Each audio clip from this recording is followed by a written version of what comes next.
ఏ సర్వేలోనైనా Muslims యొక్క శాతం వేరు, మరి బీసీల శాతం వేరు. వాళ్ళకి ప్రత్యేకమైన రిజర్వేషన్ ఉంది. కానీ ఇక్కడ కలిపి బీసీ ముస్లిమ్స్ అని కలిపి వీళ్ళని 56% ఉన్న ముస్లిమ్స్ అని చూస్తున్నారు, మన బీసీలను చూస్తున్నారు. కాబట్టి ఇది పూర్తిగా మరి బీసీలకు వ్యతిరేకమైనటువంటి యొక్క గణన అని మేము దీన్ని ఒప్పుకోవట్లేదు. అయితే ఇక్కడ జరిగినది ఏంటంటే 2014లో జరిగినటువంటి యొక్క సమగ్ర కుటుంబ సర్వేలో ఒకటే రోజు జరిపింది. అయితే ఆ సర్వేలో మన యొక్క ఎక్కడెక్కడున్న బొంబాయి అక్కడెక్కడ ఉన్నటువంటి వాళ్ళు కూడా ఆ ఒక్కరోజు సర్వేలో అక్కడి నుంచి వచ్చి పాల్గొన్నారు. ఎందుకంటే మేము పోకపోతే మా కార్డు పోతుందేమో, అది పోతుందని భయానికి పాల్గొన్నారు.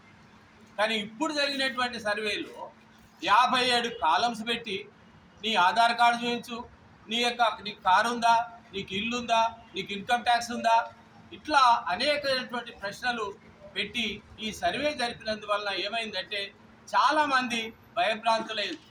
మేము ఒకవేళ ఇవన్నీ చెప్తే మా రేషన్ కార్డు పోతేమో, మరి ఇంకేం పోతాయో, రకరకాలైనటువంటి భయాలతో ఈ యొక్క సర్వేలో పాల్గొన్నటువంటి వాళ్ళు కూడా చాలామంది ఉన్నారు.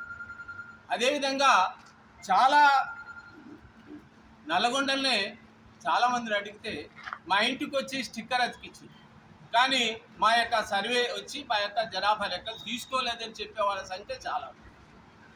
అదేవిధంగా మరి గ్రామాలలో కూడా అదే పరిస్థితి. ముఖ్యంగా పట్టణ ప్రాంతంలో హైదరాబాద్లోనైతే సగం కూడా సర్వే జరగలేదు. ఎవరిని అడిగినా మా ఇంటికి రాలేదు అని చెప్తున్నారు.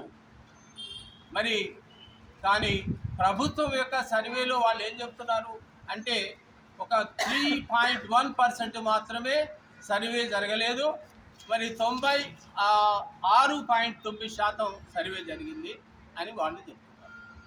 మరి ఎక్కడైనా జరిగితే గత 10 సంవత్సరాలు జరిగినటువంటి సర్వేకు ఇప్పటి సర్వేలో మరి 21.60 లక్షల మంది ఎట్లా తగ్గుతారు? దీనికి మరి ఏం జరిగింది అనేటువంటి విషయాన్ని మరి ఆలోచించవలసిన అవసరం ఉంది. కాబట్టి ఇది ఏ రకంగా చూసినా బీసీలకు ఉపయోగపడేటువంటి సర్వే కాదు. ఇంకోటి ఏమంటాడంటే నిన్న అసెంబ్లీలో ముఖ్యమంత్రి గారు ఏమంటాడు, 42% మేము ఇచ్చినటువంటి హామీ ప్రకారం పార్టీ పరంగా మరి నిర్ణయం తీసుకొని రాబోయేటువంటి గ్రామ పంచాయతీ ఎన్నికల్లో 42% టికెట్లు ఇస్తాము. ఇదా ప్రభుత్వం హామీ ఇచ్చింది? ఏంది? ఈ యొక్క రిజర్వేషన్కు చట్టబద్ధత కల్పిస్తాం, దీనికి చట్టబద్ధత కల్పించి 42% రిజర్వేషన్ ఇస్తామని చెప్పినటువంటి వాళ్ళు ఇవాళ నిన్న కేవలం ఆ బిల్లు ఏదైతే ఉందో దాన్ని తీసుకొచ్చి ఒట్టిగా చర్చకు పెట్టిన తర్వాత దాన్ని మరి ఒక చట్టం చేయడానికి చేయవలసినటువంటి దాన్ని ఏం చర్య తీసుకోలేదు. కేవలం దాన్ని చర్చకు పెట్టిండ్రు, చర్చ తర్వాత దాన్ని అయిపోయింది. మరి ఏ రకంగా చట్టబద్ధత వస్తుంది? దానికి చట్టబద్ధత రావాలంటే అసెంబ్లీలో తీర్మానం చేసి దాన్ని మరి ఆమోదింపజేసి పార్లమెంట్లో ఆమోదింపజేస్తే దానికి చట్టబద్ధత వస్తుంది. కానీ ఆ చట్టబద్ధత రావడానికి కావాల్సినటువంటి ఏ ప్రక్రియ కూడా ఈ ప్రభుత్వం చేయలేదు.